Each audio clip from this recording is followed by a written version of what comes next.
Mark సువార్త 10వ అధ్యాయము 35వ వచనం నుండి 45వ వచనం వరకు దయచేసి ఎవరైనా బిగ్గరగా స్పష్టంగా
వచనాలు తర్వాత చదువుతాం. ప్రియులారా, ఈ చదవబడినటువంటి యొక్క సందర్భాన్ని మనం జ్ఞాపకం చేసుకుందాం.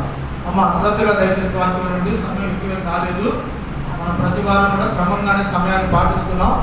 సమయం ఎక్కువ అవ్వదు. మీరు దయచేసి మీ వాక్యాన్ని దేవుని మీద లగ్నం చేయాలి. ఇలానే ఒక రోజు ఒక వ్యక్తి అంట ఒక చెట్టు కింద కూర్చొని బాగా యజ్ఞం చేస్తూ ఉన్నాడంట, జపం చేస్తూ ఉన్నాడు, తపస్సు, దైవ దర్శనం కోసం తపస్సు చేస్తూ ఉన్నాడంట. ఒక ఋషి ఒక చెట్టు కింద కూర్చొని ఎక్కడో అడుగుల్లో కొంతకాలం అతను ఆ తపస్సు చేస్తూ ఉన్నాడు. ఆ తపస్సు ఫలించి దేవుడు అతనికి ప్రత్యక్షం కాబోయే దినాల్లో ఒకడు గమనించాడు. అరే ఈయన రోజు తపస్సు చేస్తున్నాడు, మొత్తం మీద ఈయన తపస్సుకి దేవుడు దిగొచ్చేటట్టున్నాడు, చాలా నిష్ఠాగరిష్టంతో ఆ తపస్సు చేస్తున్నాడు అనేసి చెప్పని ఒక వ్యక్తి గ్రహించాడు. ఒక వ్యక్తి గ్రహించి ఏం చేశాడయ్యా అంటే అతను చెట్టు మీద కూర్చున్నాడంట ఒక రోజు రాత్రి కాల సమయంలో.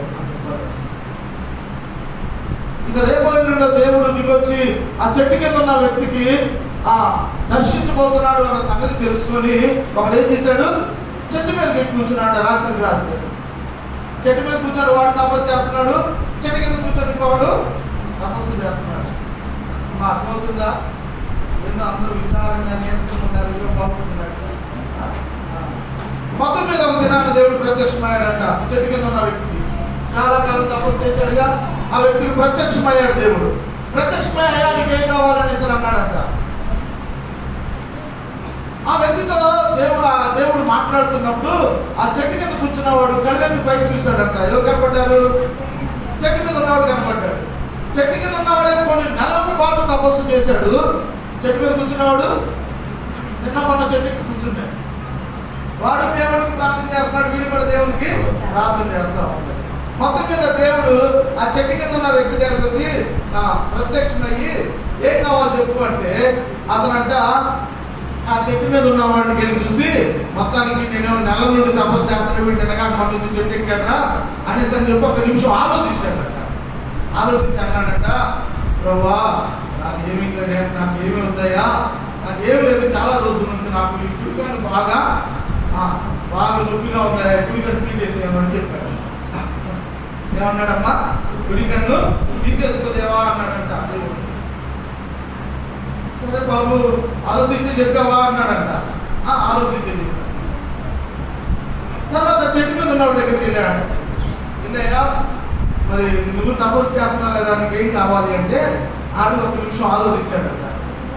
ఆలోచించి ఈ చెట్టు మీద కొన్ని నెలలు తపస్సు చేసినాడు, మొత్తం ఏదో ప్రస్తుతం అనుకుంటాడు కాబట్టి మనం కూడా వాడికంటే ఎక్కువగా అడుగుదాం అనుకొని ఏమీ లేదయ్యా, ఏమీ లేదు, అదో కింద ఉన్న వాడికి ఒకటిస్తే నాకు 2 ఇవ్వాలి అని చెప్పాడట. అదే నా కోరిక అని చెప్పాడు. కింద ఉన్న వాడికి నువ్వు 1 ఇచ్చావనుకో నాకు ఎన్ని ఇవ్వాలి? 2 ఇవ్వాలి అన్నాడు. వెంటనే దేవుడు ఏం చేసి అంటే ఒక నిమిషం కూడా ఆలోచించకుండా వాడు 2 కూడా పిక్కులు పోయాడు. చెట్టు కింద ఉన్నవాడికి మొత్తం ఉంది, చెట్టు మీద కూర్చున్న వాడికి కొన్నిసార్లు ఆశకు మీద ఉండదు కదా, ఆశ మీద ఉంటుంది.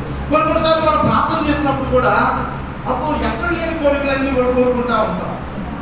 వాక్యం చదవాల్సిన పని లేదు. మత్తయి సువార్త 7వ అధ్యాయంలో దేవుడు చెప్పాడు, అడుగుడి మీకు అడుగుడి మీకు ఇవ్వబడును అన్నాడు, కానీ అడిగిందల్లా ఇస్తానని దేవుడు చెప్పాలి.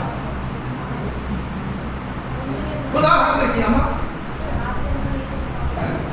నా రాజ్యాన్ని ఓకే కాదు, అది వేరే మీరు అడుగుడి మీకు ఇవ్వబడును అన్నాడు, కానీ అడిగిందల్లా ఇస్తానని దేవుడు చెప్పాలి. ఎవడో ఉదాహరణకి ఉదయం లేచినప్పుడు మనం ఏమడుగుతాం? ప్రభా ఈరోజు కావాల్సిన మాకు ఆహారం మాకు దయచేసి ప్రభా, మా బిడ్డల్ని కాపాడు ప్రభా. ఓకే ఇస్తాడు. ఈరోజు ఉదయాన్నే లేచి ప్రభా నాకు విమానం కావాలి ప్రభా అంటే ఇస్తాడా? ఏ అడిగిందల్లా ఎవడు అడిగింది ఇస్తాడు. అర్థం చేసుకోవాలి.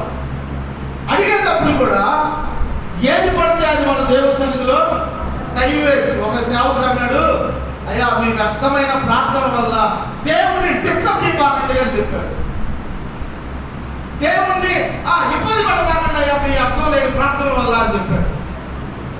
కాబట్టి ప్రియులారా, ప్రార్థన చేసినప్పుడు కానీ దేవుని సన్నిధిలో అడిగేటప్పుడు మన జ్ఞానం కలిగి మనం అడగాలి.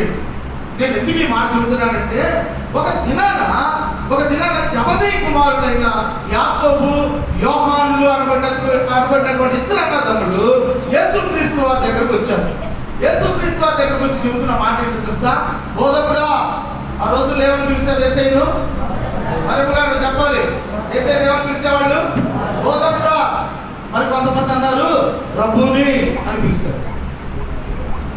మొత్తం మీద ఈ యాకోబు, యోహానులు యేసుక్రీస్తు వారి దగ్గరకు వచ్చి అన్నాడు, బోధకుడా మాకు ఒక కోరిక ఉంది, ఆ కోరిక మీరు తీర్చండి అనేసి అన్నారు. అమ్మా ఈరోజు ఆశ లేనివాడు, కోరిక లేనివాడు ఎవరైనా ఉన్నారా? ఎవరు లేరు. అందరికీ ఉండే కోరికలు కదా. దేవుడు ప్రత్యక్షమైతే మనం ఎన్ని అడుగుతాము? దేవుడు మనకు కనపడి అమ్మ మీకేం కావాలి అనేసి అంటే అప్పు ఇక మనకి నాకంట పెద్దలు చూడతారు పడేది అప్పుడు నా తెలియదు అది అంత తిన్నా దానికి కడుపులో కాదు ఖాళీ ఉంటుంది కదా. మన ఆశలు కూడా అంతు పొందలేదు. ఇక్కడ యాకోబు, యోహాను అనబడినటువంటి ఒక తండ్రి పిల్లలు యేసు శిష్యులు యేసు ప్రభు దగ్గరకు వచ్చి, బోధకుడా మాకు కోరిక ఉందయ్యా, ఆ కోరికను మీరు తీర్చండి అని చెప్పారు. అప్పుడు యేసుక్రీస్తు అన్న మాట ఏంటో తెలుసా? అయ్యా ఏంటి మీ కోరిక చెప్పండి మాకు అనేసి అడుగుతున్నప్పుడు వాళ్ళు అడిగినటువంటి కోరిక ఏంటంటే, నీవు మరలా మహిమలో వచ్చినప్పుడు, మరలా నీవు వచ్చినప్పుడు నీ కుడి వైపున నేను, నీ ఎడమ వైపున నా తమ్ముడు ఉండటానికి ఆ యొక్క కృపను మాకు, ఆ అవకాశాన్ని మాకు దయచేయండి అన్నారు. అలాంటి కోరిక అంటే ఈ కోరిక. ఎంతమంది శిష్యులు ఉన్నారు యేసుక్రీస్తు వారికి? అమ్మా ఎవరో 9 మంది అన్నారు. చెప్పండి కొడతాం. చెప్పండి ఎవరు అడిగింది? 12 మంది శిష్యులు. మరి 12 మంది శిష్యులు అడిగారా? అడగలేదు. ఈ ఇద్దరు అన్నదమ్ములకే వచ్చిన ఆలోచన. అసలు వీళ్ళ కోరిక ఏంటంటే, యేసుక్రీస్తు వారు తన రాజ్యంలో వచ్చినప్పుడంట కుడి వైపున ఒకడును, ఎడమ వైపున ఒకడు నీతో పాటు కూర్చుంటే ఆ గొప్ప ధన్యతను మాకు దయచేయమని యేసుక్రీస్తు వారు అడుగుతా ఉన్నారు. ఎలాంటి కోరిక? వీళ్ళు అడిగిందంటే ఏమైనా తప్పుందా? తప్పులేదు. వీళ్ళని మనం జ్ఞాపకం చేసుకున్నప్పుడు యేసుక్రీస్తు వారు చెప్పిన చక్కని సమాధానాన్ని అక్కడ మనం చూస్తున్నాం. కోరికలు అడుగుతూ మానవ వశంలో ఉన్నాయి.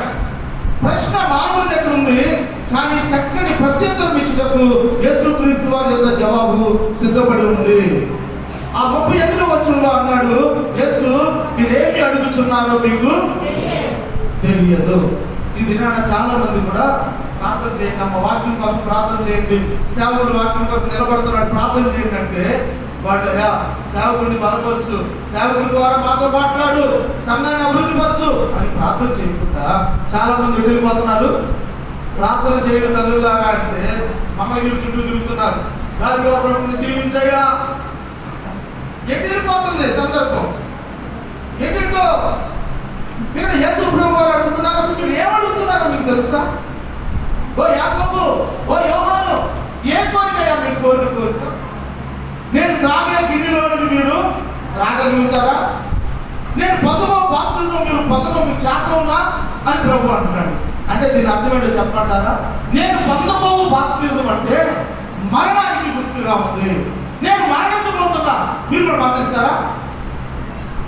నేను ఆ త్రాగే గిన్నెలన్నది మీరు త్రాగగలుగుతారా అంటే అర్థం నేను ఎదుర్కోయే శ్రమలను మీరు ఎదుర్కోగలుగుతారా? 2 మాటలు ఈ మధ్యాహ్న కాల సమయంలో మనం చాలా జాగ్రత్తగా ఆలోచించాలి. అమ్మా వింటున్నారా? ప్రభు చెప్పిన మాట ఏంటి? నేను త్రాగే గిన్నెలోని మీరు త్రాగగలుగుతారా? వాళ్ళు ఏమన్నారు? ఎస్, మేము త్రాగుతామని చెప్పారు. గిన్నె దేనికి సాదృశ్యంగా ఉన్నాయి అంటే శ్రమల జీవితానికి సాదృశ్యంగా ఉంది.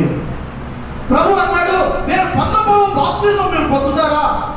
బాప్తిజం దేనికి గుర్తు? బాప్తిజం ఇస్తాం ఏం చేస్తామమ్మా చెప్పండి. ఎలా తీసుకున్నారు మీరు బాప్తిజం? నీళ్ళల్లో ముంచి, నీళ్ళల్లో ముంచి మరణ అంటే దాని అర్థం ఆత్మీయంగా చూస్తే ప్రభు కొరకు చచ్చి బ్రతకడం. ప్రభు చెప్పాడు, నేను పొందబో బాప్తిజం అంటే మరణానికి సాదృశ్యం. నాలుగు మీరు చచ్చిపోతారా? నాలుగు మీరు శ్రమ అనుభవిస్తారా? మీరు ఏమడుగుతున్నారు? దైవ జనాంగమా, ఈ మధ్యాహ్నం దేవుని సన్నిధికి వచ్చినటువంటి మనం ఏమడగాలి? లేక ఏమి కోరుకోకూడదు? ఏమి కోరుకోవాలి? మనం కోరుకుంటే దాని యొక్క ఫలితం ఏంటో తెలుసా? కోరుకోకపోతే లేకపోతే ఏమి అడగకూడదు, అది నువ్వు అడిగితే దానివల్ల నీకు నష్టం ఉంది. ఏది అడగాలో అది అడిగితే నీకు లాభము. ఈ మధ్యాహ్నం ఈ చదివినటువంటి అంశంలో చాలా సుదీర్ఘమైనటువంటి 3 అంశాలు ఉన్నాయి. దీంట్లో సుదీర్ఘమైనటువంటి అంశాలు, కానీ అంశాలు మొత్తం మనం మాట్లాడుకోవట్లేదు. కానీ ఈ మధ్యాహ్నం దేవుడు తన వాక్యం ద్వారా మనకి కావలసినంత వాక్యాన్ని మనకి అనుగ్రహించాలని ప్రార్థనా పూర్వకంగా మనము ఎదురు చూద్దాం. ఇక్కడ మిగతా శిష్యులు అంటున్నారు, ఏంట్రా పేతురు యోహాను చూసి వాళ్ళ మీద కోపపడ్డారని వాక్యం రాయబడింది. రాయబడిందా? చదవండి దయచేసి. తక్కిన 10 మంది శిష్యులు ఆ మాట విని, ఏ మాట? కుడి పక్కన ఎడమ పక్కన మీరేనా కూర్చున్నది? మేము కూర్చోవద్దా? ఏంటా ఈ స్వార్థం మీకు అనేసరి తక్కిన శిష్యులు వీళ్ళిద్దరి మీద కోపపడ్డారు అని వాక్యం రాయబడి ఉంది. కాబట్టి నా ప్రియమైనటువంటి దేవుని బిడ్డారా, వీటిని ఆధారం చేసుకొని చిన్న వాక్య పాఠాన్ని కొద్ది నిమిషాలు మనం ధ్యానం చేద్దాం. దేవుని సన్నిధిలో మనం ఏం కోరుకోకూడదు? అయ్యా అర్థమవుతుందా? అర్థమవుతున్నాడు? దేవుని స్తోత్రాలు చెల్లించండి. ఒకసారి నిద్రపోయేవాడు బిగ్గరగా దేవుని స్తోత్రాలు చెల్లించండి. నిద్రపోయేవాడు వెరీ గుడ్. దేవుని సన్నిధిలో నువ్వు ఏమి కోరుకోకూడదు? పేతురు యోహానులు అదే కోరుకున్నారు. నీతో పాటు కూర్చునే వాక్యాన్ని నువ్వు ప్రభుతో కూర్చోవడం అంత ఈజీ అయిన పని కాదు. దేవునితో కలిసి పరలోకంలో ప్రవేశించడం అంత తేలికైనటువంటి పని కాదు. ఒక్కరోజు క్రైస్తవుడుగా బ్రతికితే కుదరదు. ఒక్కరోజు ఆరాధనపరుడుగా నువ్వు జీవిస్తే కుదరదు. ఒక్కరోజు భక్తి నేను పరలోక రాజ్యానికి తీసుకెళ్ళదు. నన్ను దేవుని స్తోత్రాలు చెల్లించాను. హల్లెలూయా. ప్రియమైనటువంటి దేవుని బిడ్డలారా, ఇక్కడ మనం జ్ఞాపకం చేసుకుంటున్నప్పుడు యేసు క్రీస్తు వారు చెప్పినటువంటి ఆ సమాధానాన్ని మనం చాలా జాగ్రత్తగా ఆలోచించాలి. వీళ్ళు ఏం కోరుకోకూడదో దానినే కోరుకున్నారు. ఏం కోరుకోకూడదో తెలుసా? మన జీవితాల్లో ఇక్కడ మనం జ్ఞాపకం చేసుకున్నప్పుడు దేవుని సన్నిధిలో ఆధిక్యతలు మనము కోరుకోకూడదు. ఏం కోరకూడదంట? ఏం కోరకూడదు? ఆధిక్యత. లేదంటే దేవుని సన్నిధిలో మనము అధికారాన్ని కోరుకోకూడదు. ఇప్పుడు పేతురు యోహాను కోరుకుంటూ కూడా దీనికి దగ్గర వస్తుంది. పేతురు క్షమించండి, యాకోబు యోహాను వాళ్ళు మంచోళ్ళే ఉంటే, అయ్యా మా 12 మందికి మీతో పాటు కూర్చున్న వాక్యాన్ని దయచేయండి అని అడగాలి కదా. అలా అడగకుండా వీళ్ళిద్దరు ఏమన్నారు? మాకు ఇవ్వండి. మీరేనా? మిగతా వాళ్ళు అంటే 10 మంది. మీరేనా మంచోళ్ళు? మీకే కావాలి అధికారం? ఏంటి బుద్ధి? రకరకాలుగా వాళ్ళు అంటా ఉన్నారు. ఇక్కడ జ్ఞాపకం చేసుకున్నప్పుడు మనం ఏమి కోరుకోకూడదు అనేసి అంటే అధికారాన్ని, హెచ్చింపును దేవుని సన్నిధిలో మనం కోరుకోకూడదు. మన శిష్యులకు తెలియదా? యాకోబు యోహానుకు తెలియదా? అంటే తెలుసు. మరి తెలుసు కూడా ఎందుకు కోరుకున్నారో తెలుసా? నేను 3 కారణాలు చెబుతున్నా. పేతురు క్షమించండి, యాకోబు యోహానుకు తెలిసి కూడా నీ కుడి పక్కన ఎడ పక్కన మాకు దయచేయమని ఎందుకు కోరుకున్నారంటే 3 కారణాలు చెప్పి నేను వాక్యాన్ని ముగిస్తాను మంచిదంగా. నెంబర్ 1, వాళ్ళు ఎందుకు కోరుకున్నారయ్యా అంటే వాళ్ళకి వాక్య గ్రహింపు లేదు. చెప్పండి, ఏం లేదంట? పెద్దగా పెద్దలు చెప్పాలి. వాక్య గ్రహింపు ఉందా నీకు? ప్రశ్న. వాక్యాన్ని గ్రహిస్తున్నావా? ప్రశ్న. పోయిన వారు ఎన్నో కీర్తన చెప్పుకున్నాం, చెప్పండి. Very good. మన శుక్రవారం పుష్పకి గారు ఏ వాక్యం చెప్పారు చెప్పండి? ఎన్ని అంశాలు? 4, 5. పోయిన ఆదివారం ఏ వాక్యం తెలుసుకున్నాం? ఇక్కడ దొరికారు నాకు. పోయిన ఆదివారం ఏ వాక్యం మీద మనం ధ్యానం చేసుకున్నాం? యాకోబు పత్రికలో కదా, నేను యేసుక్రీస్తుకి దాసుని నేను చెప్పుకుంటూ వచ్చాను. ప్రియులను చాలా సంతోషం, మన వాక్యాన్ని గుర్తుంచుకోవాలి. కానీ ఇక్కడ వీళ్ళు ఆధిక్యతలు కోరుకున్నారు. ఆధిక్యతలు కోరుకోవడానికి వీళ్ళకి ఏమి లేదయ్యా అంటే వాక్య గ్రహింపు లేదు. వస్తున్నారు, ఆలయానికి వస్తున్నారు, ఆరాధిస్తున్నారు, కానీ ఏమి లేదయ్యా అంటే వాక్యాన్ని గ్రహించట్లేదు. ఈ మధ్యాహ్నం ప్రియమైన దేవుని సంగమా, ఎన్నో సంవత్సరాల నుండి దేవుని ఆలయానికి వస్తున్నాం, దేవుని ఆరాధిస్తున్నాం. నేను కూడా వస్తున్నాను దేవుని ఆలయానికి. నేను నమ్మిన కాడి నుంచి దేవుని సన్నిధికి వెళ్తున్నాను. ఎన్నో వాక్యాల ద్వారా దేవుడు మనతో మాట్లాడుతూ ఉన్నాడు. మరి నేను ఎంతవరకు గ్రహించాను? ఎంతవరకు నా జీవితాన్ని మార్చుకున్నాను? ఎంతవరకు వాక్యానికి నేను లోపడ్డాను? ఈ మధ్యాహ్నం నీ పరిస్థితి ఏంటి? వాక్య గ్రహింపుందా? గ్రహిస్తున్నావా? వాక్యాన్ని నువ్వు వింటున్నావు, మధ్యలో అర్థమైందమ్మా అంటే తలుపుతున్నావు, అవునా కదా? అవును. మరి ఎంతవరకు నీకు వాక్యం అర్థమైంది? అర్థం కాని చదువు అమ్మ చెప్పండి, అర్థం కాని చదువు ఏమైందంట? వ్యర్థమైపోతుంది. కాబట్టి ఇక్కడ శిష్యుల గురించి, యాకోబు యోహాను గురించి మనం ఆలోచించినప్పుడు వాళ్ళు అలా అడగటానికి గల కారణం ఏంటయ్యా అంటే వాళ్ళకి వాక్య గ్రహింపు. యోహాను సువార్త 8వ అధ్యాయము 43వ వచనం చక్కగా చదివి సహాయం చేయండి.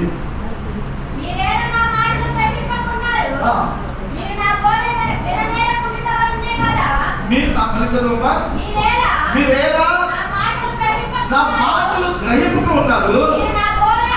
మీరు నా బోధ మీరు వినటం లేదు కాబట్టి నా మాటలు మీకు అర్థం కావట్లేదని చెప్పాడు యేసుక్రీస్తు వారు. ప్రియులారా, ఇక్కడ జ్ఞాపకం చేసుకున్నప్పుడు శిష్యులకు వాక్య గ్రహింపు లేదని ఎలా చెప్పగలవు అన్నాడు. ఎలా చెప్పగలుగుతామన్నా? యేసుక్రీస్తు పక్కన ఉన్న శిష్యులకి వాక్యాన్ని గ్రహించలేదని ఎలా చెప్పగలవు అని అంటే యోహాను సువార్తలో యేసుక్రీస్తు వారు చెప్పాడు, మీరు నా బోధ వింటున్నారు, నా మాటలు వింటున్నారు, కానీ మీరు ఏం చేస్తున్నారు? గ్రహించట్లేదు. వాక్యాన్ని గ్రహించట్లా. వింటున్నారు, వెంటనే మర్చిపోతున్నారు. ఇది నేటి మన సంఘాల్లో ఎక్కువ మంది ఇలానే ఉన్నారు. ఏ వాక్యం చెప్పారో పోయిన వారం మనకు గుర్తులేదు, మనకు తెలియదు, కొద్దిసేపటికి మనకు గుర్తుండదు. కానీ 10 రోజులు చూసిన సీరియల్ సంగతి మాత్రం చెప్పగలుగుతాం.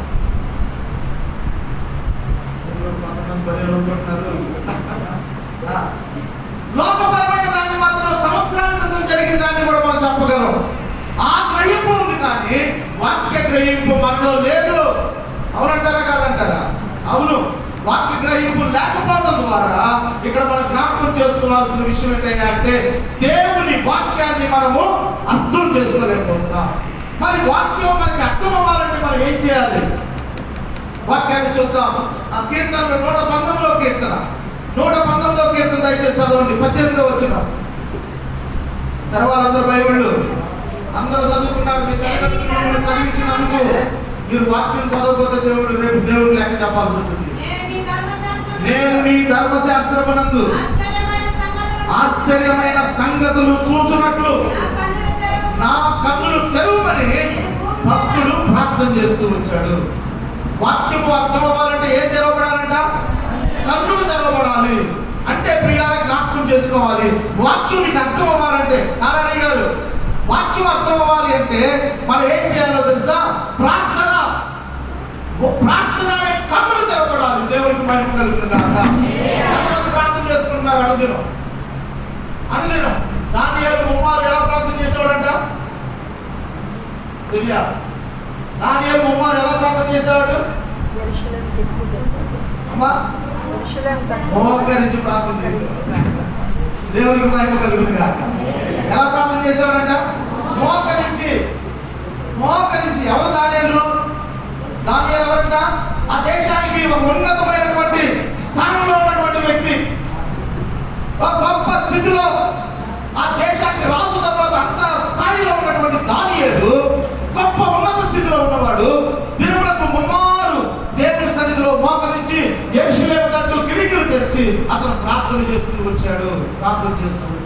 కాబట్టి మన జీవితాల్లో ప్రార్థన అనే ఆయుధాన్ని మనం కలిగి ఉన్నప్పుడు, ప్రార్థన కలిగి ఉన్నప్పుడు దేవుని వాక్యం నీకు అర్థం అవుతుంది. నీలో ప్రార్థన లేకపోతే దేవుని వాక్యం అర్థం కాదు. అడిగారుగా మళ్ళీ చెప్పాడు. ఏం చెప్పాడమ్మా వాక్యం? రానోడు అడిగారు అనుకో. ఈరోజు రానోడు 10 మంది ఉన్నారుగా. ఏం చెప్పాడమ్మా భాషల వాక్యం? మళ్ళీ చెప్పాడమ్మా. మధ్యలో బలి ఇచ్చాడు, బాగా చెప్పాడు. ఏం చెప్పాడు? అది మాత్రం చెప్పాడు, అది మాత్రం చెప్పాడు. అంటే దాని అర్థం ఏంటయ్యా అంటే వాక్య గ్రహింపు లేదు. ఎంతకాలం వాక్య గ్రహింపు లేకుండా మనం బ్రతుకుదాం? నీకు వాక్యం గుర్తుండట్లేదంటే నువ్వు ప్రార్థన చేయట్లా, అంతే. నువ్వు బాధపడినా నాకు ఇష్టం. నువ్వు ప్రార్థన చేస్తే నీకు వాక్యం గుర్తుంటుంది, దేవుని కార్యాలు గుర్తుంటాయి. ఇక్కడ శిష్యులైనటువంటి యాకోబు, యోహానులు వాళ్ళు అడగకూడదని అడిగారు. అడగకూడదని అడగడానికి గల కారణం ఏంటంటే ప్రభువుతో ఉంటూ కూడా వాక్యాన్ని అర్థం చేసుకోలేకపోయారు. మన జీవితాల్లో కూడా వాక్యాన్ని అర్థం చేసుకోకుండా మనం ఏదేదో కోరుకుంటాం, కోరుకోకుండా విధంగా నష్టపోతాం. ప్రభు ఏమన్నాడు తెలుసా? యాకోబు, యోహాను ఏమడుగుతున్నారా? మీరు అడిగేది మామూలు విషయమేనా? పరలోక రాజ్యంలో మీరు ఉండాలంటే, నా కుడి పక్కన ఎడమ పక్కన ఉండాలంటే నేను తాగే గిన్నెలను తాగలుగుతారా? నేను బాధ్యతలు మీరు పొందగలుగుతారా అని అడుగుతూ వచ్చాడు. అప్పుడు ఆ మాట వాళ్ళు ఏ సమాధానం చెప్పారంట? వాళ్ళు ఏమన్నారు? మేము తాగుతాము, నువ్వు బాధ్యతలు మేము పొందుకుంటాం, మా చేత అవుతుంది అని చెప్పారు. యేసుక్రీస్తుకి 12 మంది శిష్యులు ఉంటే 12 మంది శిష్యుల్లో మొట్టమొదటిగా హతసాక్షి చచ్చిపోయిన శిష్యుడు ఎవరో తెలుసా?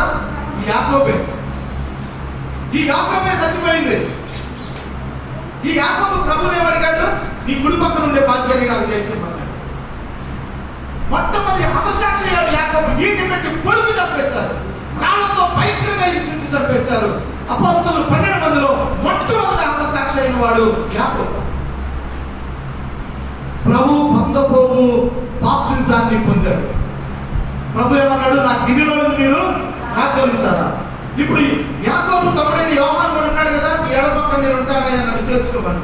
ఈ యోహాను ఎలా చనిపోయాడు?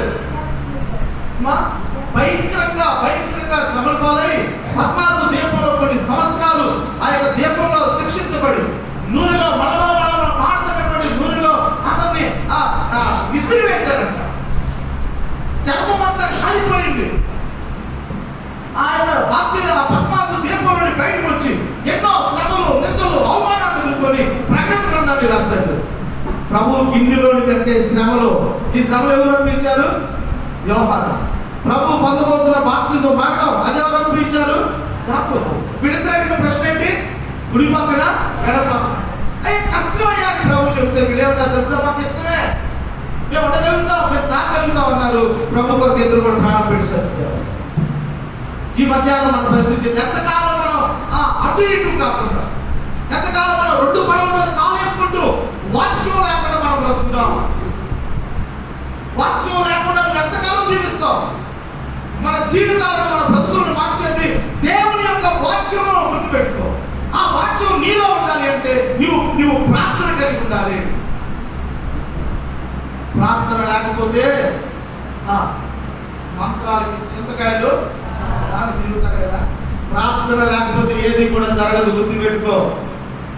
ఒకవేళ నువ్వు అద్భుతాల మీద, ఆశ్చర్యాల మీద, దేని మీద నువ్వు ఆధారపడవచ్చు. ప్రార్థన లేకుండా ఏది జరగదు. It is impossible. రాసి పెట్టుకోను అన్నమాట.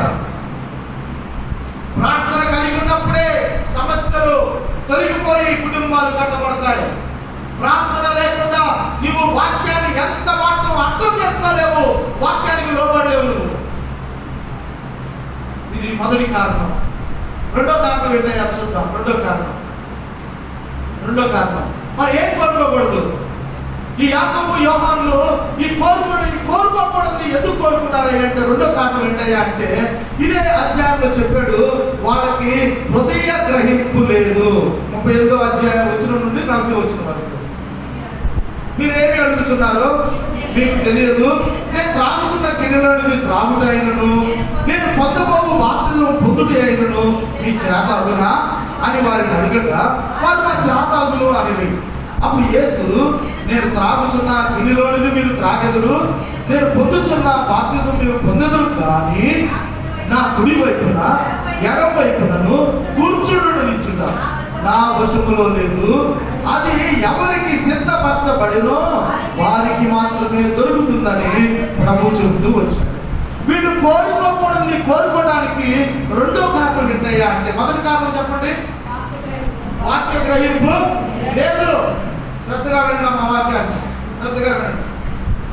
వాక్య గ్రహింపు లేదు, వాక్యం అర్థం అవ్వట్లా. కారణం ప్రార్థన జీవితం లేదు, భక్తి లేదు.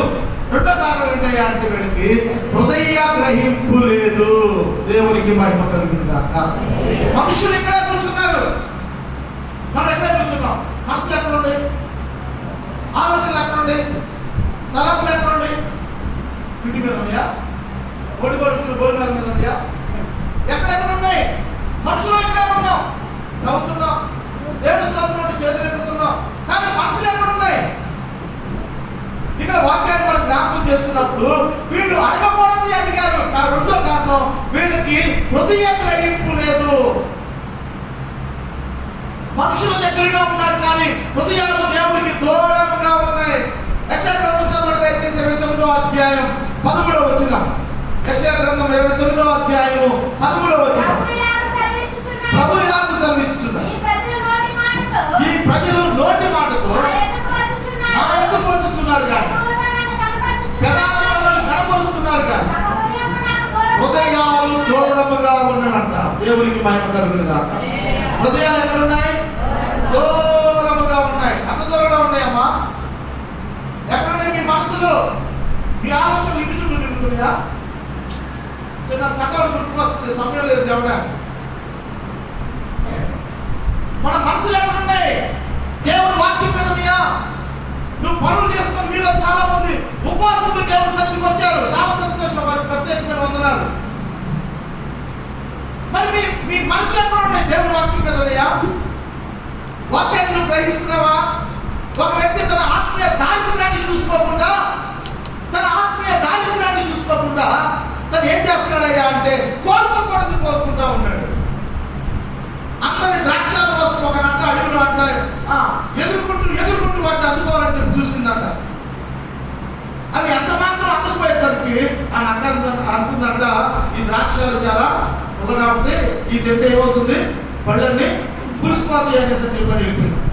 అందరి ద్రాక్షాల కోసం ఆ యొక్క నక్క ఆశపడినట్లుగా కోరుకోకూడదు, ఆశించకూడదు దినాన్ని అనేక మంది ఆశించి దేవుణ్ణి, సంఘాన్ని, సహవాసాన్ని విడిచిపెట్టి భ్రష్టులైపోయి ఆత్మీయ జీవితంలో దరిద్రులుగా మార్చబడతా ఉంటారు. దేవుడి సన్నిధికి వస్తున్నారు, పెదాలతో ఆరాధిస్తున్నారు. పెదాలతో చేసే ఆరాధన దేవుడు కోరుకోడు.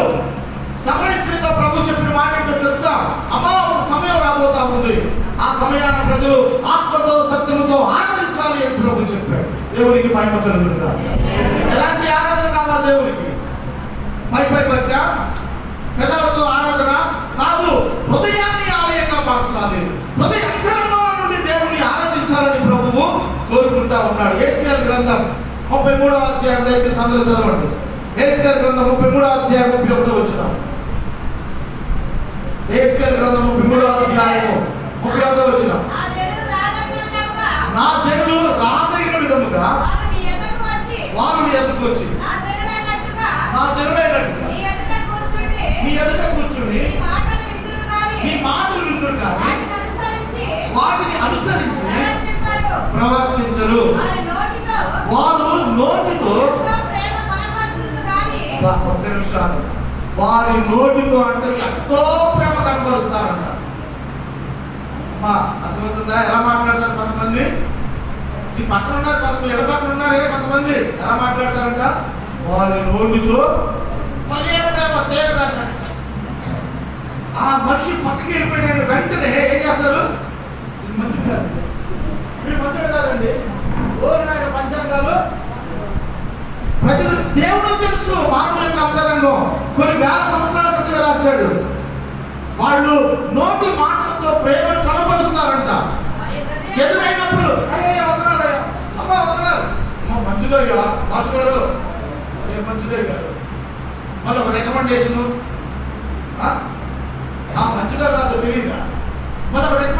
భలే మంచిదే గారు ఈలో బాగా చేసి తెలుసో మొదలు కూర్చుంటే నా గురించి భలే చెప్పింది.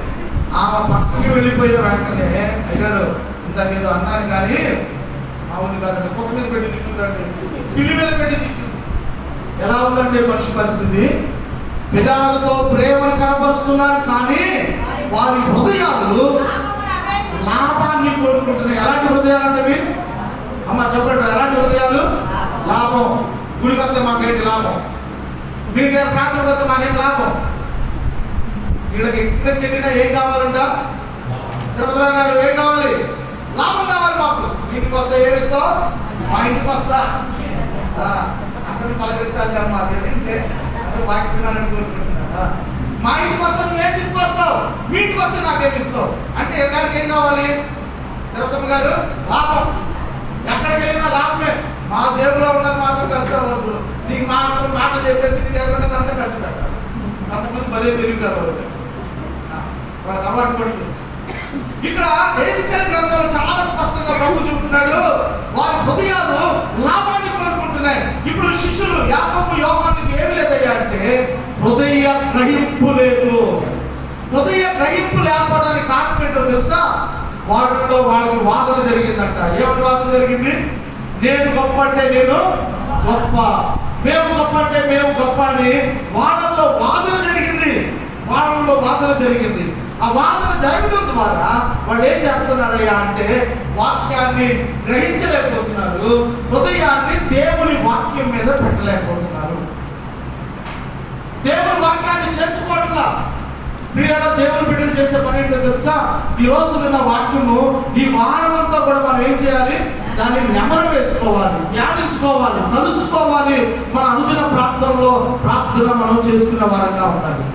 ఒకవేళ వాక్యము నీ హృదయంలోనికి రాకపోతే నువ్వు ఎంత మాత్రం కూడా ప్రార్థన చేయలేవు, ఆత్మతో నింపలేవు. ప్రతి ఆత్మ పరిశుద్ధాత్మ కాదు. ప్రతి ఆత్మ పరిశుద్ధాత్మ కాదు, అది పరాయి ఆత్మ. గుర్తుపెట్టుకోండి. దేవునికి మహిమ కలుగును గాక. ప్రతి ఆత్మను పరిశుద్ధాత్మ వచ్చేసింది. అంత ఈజీగా రాదు పరిశుద్ధాత్మ. నేను ఇంత మన ఊర్లో మాట్లాడుకునే మాట చెప్పాను కదా, మంత్రాలకి చిత్తగా రావని. ప్రతి ఆత్మ పరిశుద్ధాత్మ కాదు, రాసుకోండి మాట. అందుకనే దైవజనుడైనటువంటి పౌలు ఏమన్నాడు తెలుసా? ప్రతి దానిని మీరు పరీక్షించండి, మేలైన దాన్ని చేపట్టండి అన్నాడు. ఇందాక కీర్తన భాగంలో కూడా దేవుడు మనతో మాట్లాడుతూ వచ్చాడు. హృదయాన్ని మార్చకుండా పై భక్తితోను పాటలు పాడి డాన్స్ వేసినా అక్కడ పరిశుద్ధాత్ముడు ఉండడు. ఇది వాక్యానికి వ్యతిరేకం. ఇది వాక్యానికి వ్యతిరేకం. ఈ చిమిట్లు చేయలేదు కాదు, జాతకాత కాదు, కానీ వాక్యం ముందు భయపడాలి. ప్రతి ఆత్మ పరిశుద్ధాత్మ కాదు. ఎప్పుడు నువ్వు గ్రహిస్తావో తెలుసా? వాక్యము నీ హృదయంలోకి వచ్చినావు. వాక్యం లేకపోతే ఏం చేస్తావు? కళ్ళు రోడ్డు మీద నడుస్తాడా? నువ్వు వాక్యం లేని గుడ్డివాడిగా నువ్వు మార్చబడితే నువ్వు ప్రతిదాన్ని నమ్ముతూనే ఉంటావు. అందుకనే ఇక్కడ ప్రభు అంటున్నాడు, ఏం కోరుకున్నారయ్యా మీరు అడిగేది మీరు కోరిక చిన్న కోరిక కాదు, ఆలోచించారా మీరు అని ప్రభు చెబుతా ఉన్నాడు. హృదయ గ్రహింపు లేదు చాలా మందికి దినాన. ఈ మధ్యాహ్నకాల సమయంలో వాక్య గ్రహింపు, హృదయ గ్రహింపు మనం కలిగి జీవించాలి. ఇంకొక చిన్న మాట చెప్పమంటారా వాక్యం ముగించడానికి? ఎందుకు ఇక్కడ శిష్యులు అడగకూడదు అడిగారు? అడగడానికి కారణం ఏంటయ్యా అంటే 3వ మాట మార్కు సువార్త 10వ అధ్యాయము 41వ మాట చదువుకుందాం. తక్కిన 10 మంది శిష్యులు ఆ మాట విని మరి కోపం రాదా? వాళ్ళు కోపపడతాం న్యాయమా అన్యాయమా? చెప్పండి. నేను ఎవరు మాట్లాడుతున్నా? సమయం అవ్వలేదుగా, సమయం అవ్వలేదుగా. దేవుని సన్నిధికి మళ్ళా వచ్చే ఆదివారం మీరు వచ్చారు చాలా మంది, మీ అందరూ పొందారు. మధ్యలో సంఘ ప్రార్థన కొంతమంది రాదు, లాంగ్ లీవ్ పెట్టారు కొంతమంది. లాంగ్ లీవ్ అంటే దీర్ఘకాలిక సెలవు. ఏంటి? సంఘ ప్రార్థన. కొంతమంది శుక్రవారం ప్రార్థనలో నేను చూడలేదు కాబట్టి మరి దానికి నేనే స్టేట్మెంట్ చెప్పలేదు. కొంతమంది శనివారం సిద్ధపడి ప్రార్థనకి, కొంతమంది ఆదివారం రోజు ఎక్కువ మంది కనబడుతున్నారు. కాబట్టి దేవుని సన్నిధిలో 10 నిమిషాలు ముందైనా వెనకైనా దేవుని వాక్యాన్ని వాక్యము మనల్ని ప్రతిష్ఠిస్తుంది. ఈ వాక్యమే పాడందరూ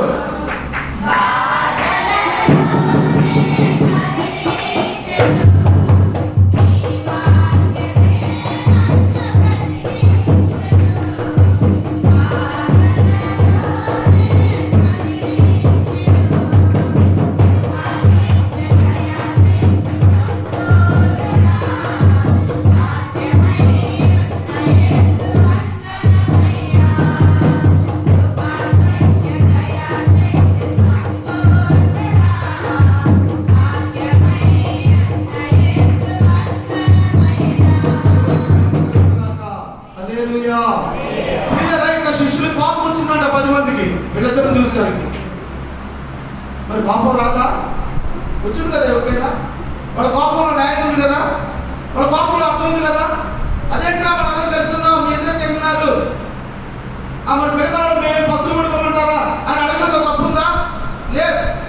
కానీ కానీ ఈ మూడో కారణం దయచేసి అర్థం చేసుకోండి. మొదటి కారణం ఏంటి చెప్పండి? వాక్య గ్రహింపు లేదు. రెండో కారణం చెప్పండి?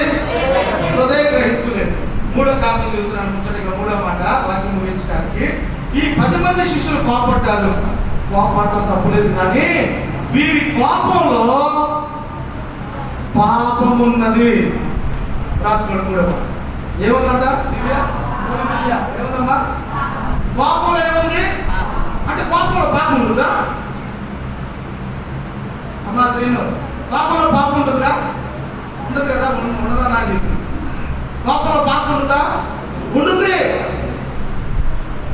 కోపడవచ్చు. వాక్యం జీవితం కోపడకూడదు. పాస్టర్ కోపడడం వాక్యం ఉంది. కోపపడు కానీ ఎఫెసీ 4:26 అన్నాడు, కోపపడు కానీ పాపము చేయొద్దు. కోపపడండి. ఎలాంటి కోపం?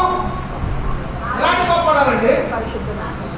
న్యాయమైనటువంటి కోపం. నీ కోపంలో న్యాయం ఉండాలి, నీ కోపంలో యథార్థత ఉండాలి, నీ కోపంలో ఆ వ్యక్తికి ఆ మార్పు కలిగేటట్లుగా ఉండాలి. ఆ కోపాన్ని దేవుడు కూడా క్షమిస్తాడు. ఒకవేళ నీ కోపంలో పాపం ఉందా, ఈ మధ్యాహ్న కాల సమయంలో దేవుని ముందు నిలబడాల్సి వచ్చింది. పౌలు గారు అన్నాడు, కోపపడండి కానీ పాపము.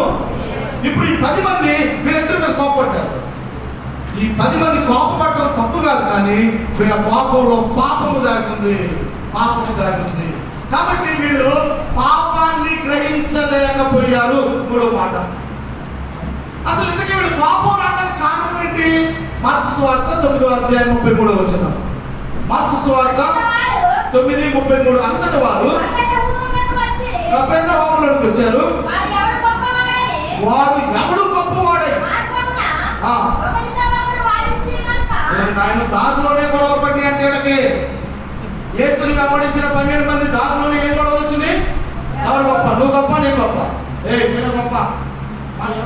నేనే గొప్ప. నేను ఉద్యోగం చేస్తున్నాను, నేనే గొప్ప. ఎక్కడ వచ్చిందంటే వీళ్ళకి దారిలోనే వచ్చింది సమస్య.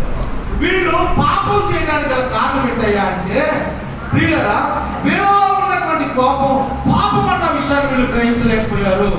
అందువల్ల వీళ్ళు కోరుకుంటూ దేవుని యొక్క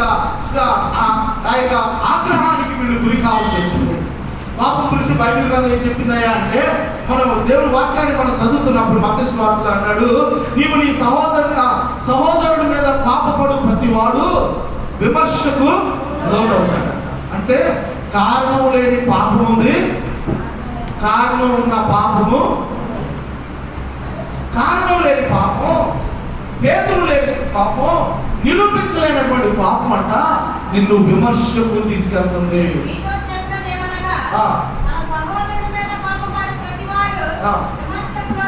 కోపపడటం వల్ల 3 లాభాలు నేను చెబుతున్నా. కోపపడటం వల్ల 3 లాభాలు నేను కరెక్ట్గానే మాట్లాడుతున్నా. మొదటి లాభం ఏంటో తెలుసా? నువ్వు అన్యాయంగా కోపడ్డావు అనుకో, నువ్వు విమర్శకు లోనవుతావు. అంటే అధికారం ముందుకు వెళ్ళాల్సి వచ్చింది, పోలీసు ముందు నిలబడాల్సి వచ్చింది, పెట్రోల్ ముందు నిలబడాల్సి వచ్చింది. ఇది లాభమా? కాదు, నష్టమే. కోపపడటం వల్ల మొదటి నష్టం. రెండోది ఏంటో తెలుసా? నువ్వు ఉట్టిపుడానికి కారణం లేకుండా కోపడ్డావు అనుకో, నీవు మహాసభకు అప్పగించబడతావు. తన సహోదరుని చూసి మహాసభకు అప్పగించబడతావు. ఇది రెండోది. ఇది లాభమా? నష్టమే. కోపడటం వల్ల రెండో నష్టం. కారణం లేని మూడో కోపం వల్ల ఏం జరుగుతాయా అంటే నరకాగ్నికి వెళతావు. ఎక్కడికి వెళ్తారంట చెప్పండి ఒకసారి వాళ్ళు చూసి. పుట్టిపడడానికి కారణం లేకుండా నువ్వు కోపం పడితే, నీ కోపంలో పాపం ఉంటే ఈ 3 విషయాలు నీకు జరుగుతుంది. మొట్టమొదటి ఏంటంట, నువ్వు విమర్శలు అవుతావు, లెక్క చెప్పాల్సి వచ్చింది దేవునికి. రెండోది మహాసభకు ఈడ్చుకెళ్తారంట. మూడోది పాపం ఉంటే నిత్య నరకాగ్ని ఉండడానికి వెళ్తావు. అలాగే నువ్వు పాపం ఉండకూడదని కాదని అర్థం. నీ కోపంలో న్యాయం ఉండాలి, దేవునికి భయం కలుగుతుందంట. కారణం లేకుండా నా కడుపును పుట్టిన పిల్లలను నేను ఏదైనా చేసుకుంటా, దేవుడు ఒప్పుకోడు. కారణం లేకుండా మరొక పిల్లలు నేను అన్యాయం అంటే దేవుడు ఒప్పుకోడు. కారణం లేకుండా నీ భర్తను దూషించినా, కారణం లేకుండా నువ్వు ఎవరిని తిట్టినా, నీ కోపంలో పాపం ఉంటే దేవుడు విడిచిపెట్టడు. గుర్తుపెట్టుకో, ఖచ్చితంగా దేవుడు నిన్ను పరీక్ష చేస్తాడు, దేవుడు శిక్షిస్తాడు. సామెతల గ్రంథంలో ఏం చెప్పాడో తెలుసా?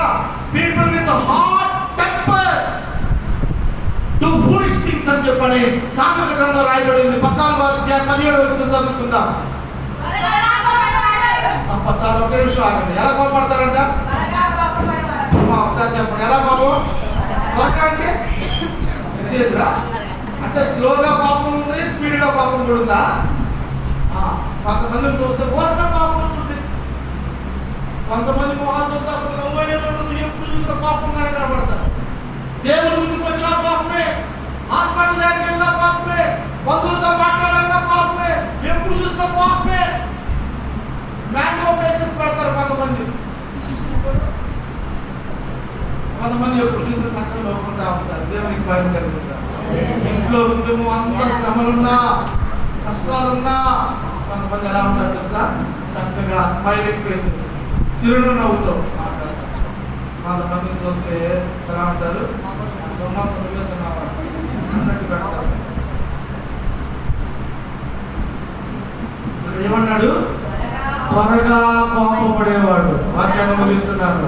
త్వరగా కోపపడేవాడు మూఢత్వాన్ని చూపిస్తాడు. వివేచన వైస్ పీపుల్ ఏమంట? వివేచన కలిగిన వాడు, జ్ఞానం కలిగిన వాడు చదవటమ్మా. అదే వచ్చిన 17 వచ్చిన 14 అంటే 17 వచ్చినా కోపడవాడు చూపిస్తాడు,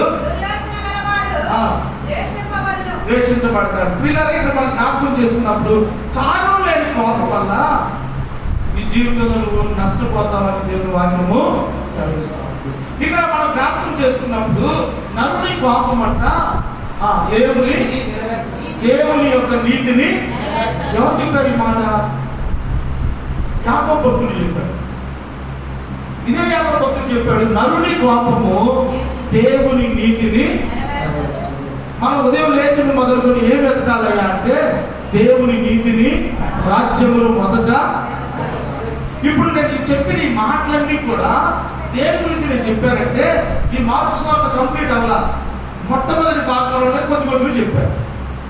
వీళ్ళు కోరుకోకూడదు కోరుకున్నారు. మనం ఏమి కోరుకోకూడదు, కోరుకోకూడదు ఒకవేళ అడిగితే దాని వల్ల జరిగే నష్టాలు ఏదో చెప్పాను. ఏమి నష్టం చెప్పండి, ప్రార్థన చేసుకుందాం. మొదటి నష్టం వాక్య గ్రహింపు అర్థం కాదు. ఎన్ని సంవత్సరాలు అన్నట్టు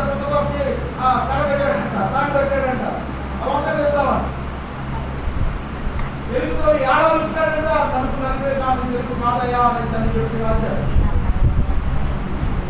ఎన్ని సంవత్సరాలు వాక్యం విన్నా ఆ వాక్యం ఏం చెప్పారో అర్థం కాదు. మరి కొంతమందికి ఏం లేదు, హృదయాలు గ్రహింపు లేదు. హృదయాలు ఎక్కడో ఉన్నాయి, మనుషులు మాత్రమే ఉన్నారు. మూడోది ఏంటి? ఆ కోపంలో ఉన్న పాపాన్ని గ్రహించలేకపోయారు చాలా మంది. ఆది కాలంలో ఒక వ్యక్తి మర్డర్ చేశాడు కదా, ఎవరైనా మొట్టమొదటి మర్డర్ బైబిల్ గ్రంథంలో కయ్యూను రక్తంతో చేతులు తడపడ్డాయి. అదే చేతులతో దేవుని సన్నిధిలో, అదే సన్నిధిలో బలారాధన వేసి రక్తం దాంతో ఈ నాకు ఏ చేతులు అయ్యి రక్తంతో నింపబడినటువంటి కారణం ఏంటి? పాపము. పాపము ఒక వ్యక్తిని నరకానికి తీసుకుంటుంది. ఈ మధ్యాహ్న కాల సమయంలో ఈ 3 బలహీనతలు మనం కలిగి దేవుని ఆలయానికి వస్తున్నాయేమో. కొన్ని సంవత్సరాల నుంచి దేవుడు వెంబడిస్తూ కూడా ఈ బలహీనతలు విడిచిపెట్టకుండా నువ్వు జీవిస్తున్నావేమో. ఈ మధ్యాహ్న కాల సమయంలో నీవు ఈ యొక్క వాక్య గ్రహింపు నువ్వు అర్థం చేసుకోకుండా, దేవుని వాక్యాన్ని అర్థం చేసుకోకుండా నువ్వు జీవిస్తే నువ్వు చాలా కష్టపడతావు. వాక్యం నీకు అర్థం అవ్వాలంటే నీకు ప్రార్థనా జీవితంలో కలిగి. రెండోది హృదయ గ్రహింపు, వాక్యాన్ని గ్రహించే హృదయాలు నీకు ఉండాలి. మూడోది నీ పాపంలో పాపము ఉండకూడదు. ఒకవేళ పాపం ఉంటే దాన్ని నువ్వు గ్రహించి విడిచిపెట్టాలి అని యేసుక్రీస్తు వారు తెలియజేస్తూ ఉంటారు. ఎంతమందికి అర్థమైందండి వాక్యం? అర్థమైన చేతి చూపించండి. ఒకవేళ మీకు అర్థం కాదు నేను మళ్ళీ చెబుతాను, మళ్ళీ ఫస్ట్ చెబుతాను. ఒక కాసేపు అందరికి ఏదైతే తింటుందని మాట. కాబట్టి వాక్యం మీద మన జీవితాలు కట్టుకుందాం ప్రియులారా. అద్భుతాలు దేవుడు జరిగిస్తాడు, ఆశ్చర్య కార్యాలు జరిగిస్తాడు. కానీ మనం అద్భుతాల మీద, ఆశ్చర్య కార్యాల మీద నువ్వు నీ భక్తి జీవితాన్ని కట్టుకోవాలి. మత్తయి సువార్తలో ప్రభు చెప్పాడు, ఒక వ్యక్తి బండ మీద ఇల్లు కట్టాడు, మరొక వ్యక్తి ఇసుక మీద ఇల్లు కట్టాడు. బండ మీద ఇల్లు కట్టినాడు, దేవుడు వాక్యం అనే బండ మీద కట్టాడు. ఇసుక మీద కట్టాడు, దేని మీద ఆధారపడ్డాడు? దేవుని మీద ఆధారపడ్డాడమ్మా. స్వస్థతలు, అద్భుతాలు, ఆశ్చర్యాలు, అది ఇది కాదు. పరలోకానికి నడిపించింది కొన్ని మాట్లాడుతా కదా. ప్రతి ఆత్మ పరిశుద్ధాత్మ కాదు, అది పరాయి ఆత్మ. ఆ గ్రహింపు మనం కలిగి ప్రభు గారు నమ్మకంగా జీవిద్దాం. దేవుడు తన వాక్యమును దీవించును గాక.